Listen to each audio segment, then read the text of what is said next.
Let me ask you something. When was the last time you really paused and appreciated your life? Not because something massive happened, but because something small did.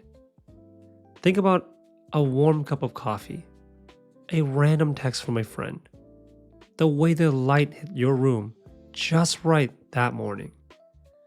See, we miss these moments all the time. Not because they're not there, but because we're not looking. See, I spent years chasing the big stuff, milestones, momentum, wins. And don't get me wrong, those matter. But it wasn't until I started noticing the little things that I realized joy doesn't live in the peaks, it lives in the pause. See, in a world obsessed with more, faster, better, gratitude is rebellion. It's choosing to anchor yourself in what is instead of being enslaved by what's next. And the crazy part? Science backs this up. Studies show that practicing gratitude constantly improves mood, lowers anxiety, strengthens relationships, and even benefits your physical health. Welcome back to Hard Truths, the podcast where we cut through the noise, challenge the way you think, and talk about what's actually holding you back. And today's topic? Cultivating gratitude. Not as a fluffy idea, but as a daily practice that can shift your energy, sharpen your focus, and help you experience more joy right now without waiting for your life to change. So let's get into it. Let's be real. Gratitude gets thrown around a lot. It's one of those words that show up on coffee mugs and Instagram captions, usually with a sunrise in the background. But real gratitude, it's not aesthetic. It's psychological armor. You see, gratitude isn't just about feeling warm and fuzzy. It's a rewiring tool. It changes your brain. According to Dr. Robert Emmons, one of the leading researchers on gratitude, people who practice gratitude regularly show increased activity in the hypothalamus, the part of the brain that regulates stress, sleep, and metabolism. Practicing gratitude literally shifts your brain out of survival mode and into resilience mode.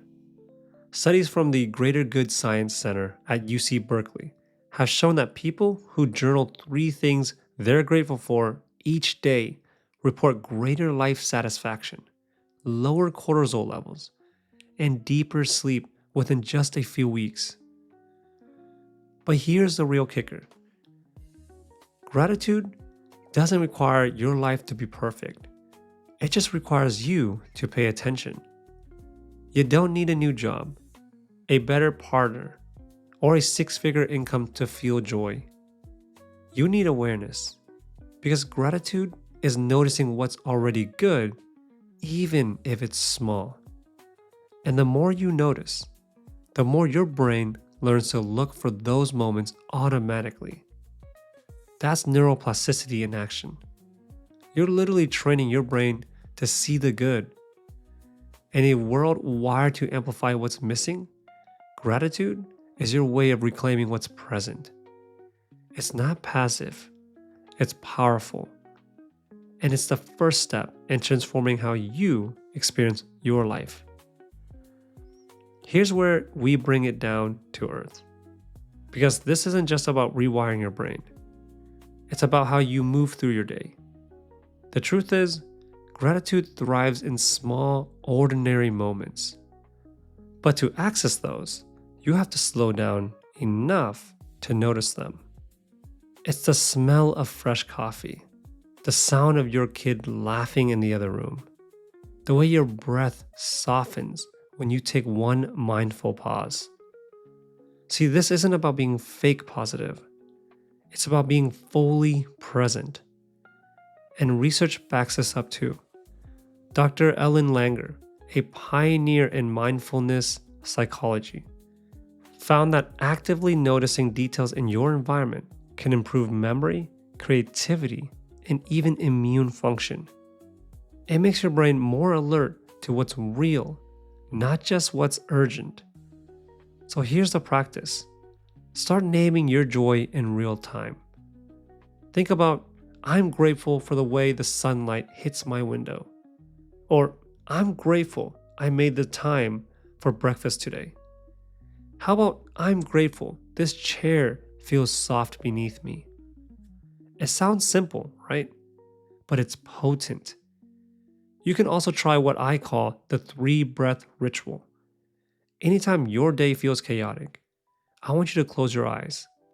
Take 3 slow breaths and think of one thing, just one, you're thankful for in the exact moment.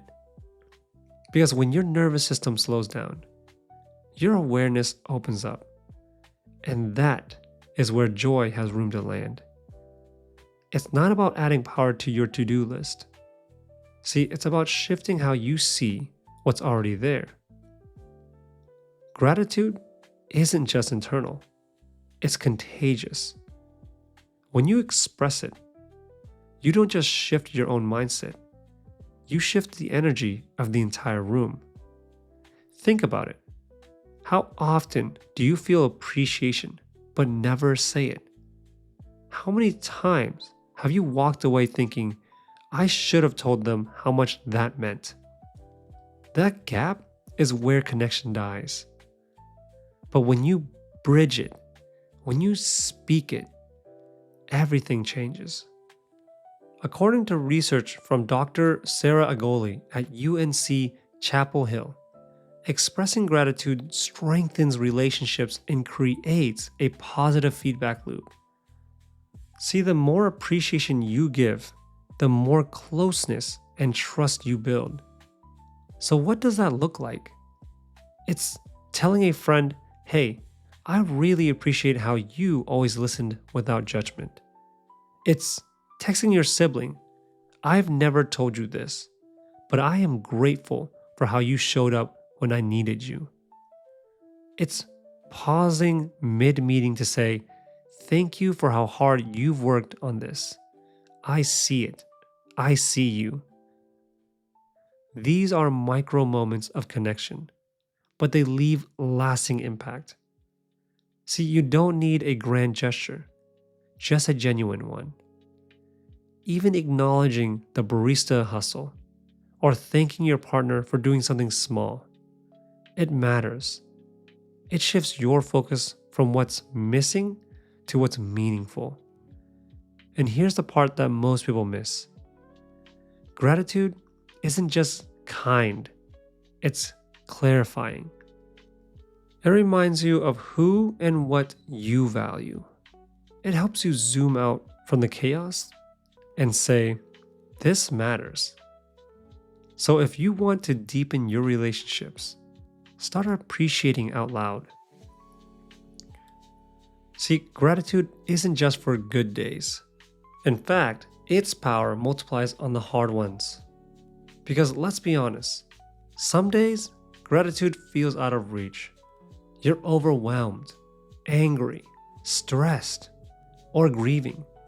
And in those moments, people telling you to, quote unquote, just be grateful can feel hollow or worse, dismissive. But that's not what we're doing here. We're not bypassing pain. We're building perspective alongside it. And this is where cognitive reappraisal comes in. It's a psychological strategy used in cognitive behavioral therapy, where you consciously reinterpret a situation to see it through a more empowering lens. You don't pretend things are great. You ask, what else is true here? Here are some examples in reframe. Think, I'm stressed at work, but I'm grateful I have income. Or, I'm hurt by what they said, but I'm grateful I now see the truth. How about, I'm exhausted, but I'm grateful my body carried me through today. See, this doesn't erase the struggle. It expands the frame. And over time, that practice helps you shift from reactive to reflective, from victimhood to agency. Dr. Brene Brown says, in the absence of gratitude and joy, we become hollow. We start to look for joy in places that don't nourish us. Gratitude isn't blind optimism, it's grounded clarity. It's choosing to see the full picture, even when one part of it hurts. So when life feels heavy, don't force yourself to be happy. Force yourself to look deeper. Because even in the mess, there's something holding you up. And if you can name it, you can anchor to it. This is what I have done that helps. When my mind spirals into stress, or even when my days feel too fast, I don't try to force myself to feel better. I just get still. I breathe. I name one thing I'm grateful for in that exact moment. And it always shifts something. So here's your challenge. For the next 7 days, start a simple gratitude practice. Each night, before bed, write down 3 things you're grateful for. This only takes you 10 minutes, maybe less. Keep it raw, keep it small. The point is not to impress, it's to notice. Then, once a day, express one of those things out loud. Tell someone, text someone, say it to yourself in the mirror if you have to, but speak it. Why? Because awareness without expression is only half the magic. So here's the truth. Gratitude won't fix your life, but it will teach you how to carry it. It won't erase your pain, but it'll give you a lens wide enough to hold both joy and struggle at the same time. Most of us aren't joyless. We're just distracted, numb, moving too fast to see the beauty that's already there. But when you pause, when you breathe, when you name one thing that grounds you, it shifts everything. That's the practice. That's the muscle. Because you don't need a better life to feel better. You need better attention. So this week, choose presence over performance. Choose awareness over autopilot. Choose the little things that remind you, I'm still here and there's still good. Thanks for being here. Tag me at DannyLivin, DANNYLYVIN, and let me know the moment that brought you back to life this week. This is Hard Truths. And today's truth? Gratitude isn't a mood, it's a mindset. And the more you practice it, the more you realize you weren't waiting for a better life. You were just waiting to notice it. I'll catch you in the next one. Take care.